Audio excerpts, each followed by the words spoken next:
Praise be Jesus Christ, now and forever. I must begin first by thanking you all those who supported us for our Giving Tuesday campaign and also for your end-of-year giving. We're truly grateful.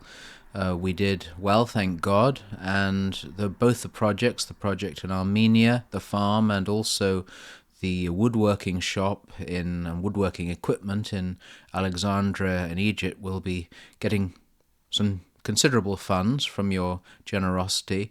I hope to be able to visit in Egypt, hopefully in maybe March, and also in Armenia maybe in the fall, to see some of the projects you've supported, and these projects in particular, giving hope to our brethren, our persecuted brethren, our brothers and sisters who are faithful to Christ and who've been there for nearly 2,000 years. So thank you again. By now we're in the second week of the new year, with probably some resolutions broken already. As I said last week, there's plenty of time to fast and to give up drinking in Lent, so allow Christmastide, as it was once called, to progress until Candlemas. However, the resolution I encouraged for us all is to grow in sanctity, and I had proposed for this week's meditation 4 saints who I think will grow in importance during this year and who will provide inspiration for us to imitate. We should, as we know, keep close to our own patrons, our baptismal and confirmation saints, and others who are associated with important dates in our lives. The 4 saints I identify for 2026 are all martyrs, the ultimate witnesses. 3 from the so-called Reformation period, 1 from much earlier, 3 men and a married woman who became a widow. They are also 2 clerics and 2 lay people, St. Thomas Becket, Archbishop of Canterbury from the 12th century, St. John Fisher, Bishop of Rochester, St. Thomas More, Lord Chancellor and Father, and St. Anne Line, widow, all martyred in the 16th century. Apart from St. Anne Line, I'll presume you all know their stories. St. Anne Line and her husband were converts to the faith and were both disinherited because of it.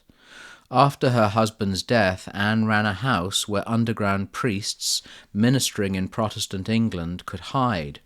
Remember, it was a felony, punishable by death, not only to be a priest in England, but to assist and hide priests, which is what St. Anne did.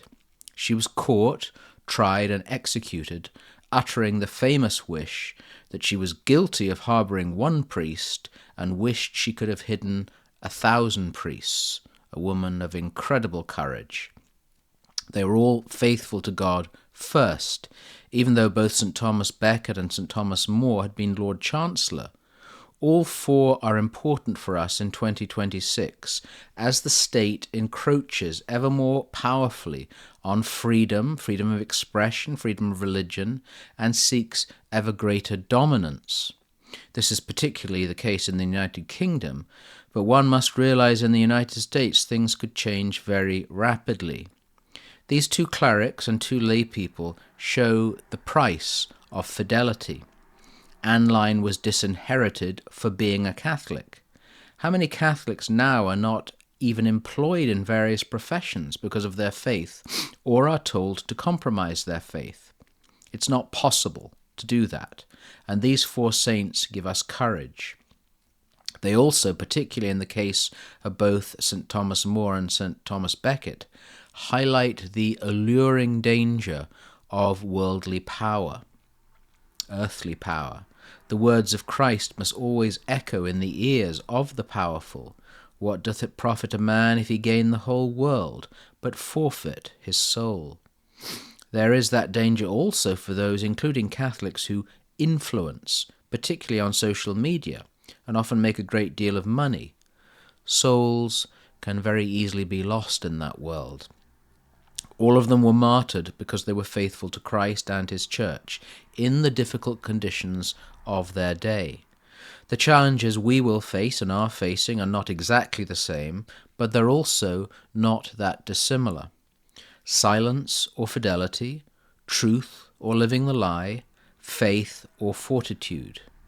May these four saints inspire and help us as we begin this year. Brethren, be sober, be vigilant, because your adversary the devil, like a roaring lion, walketh about, seeking whom he may devour.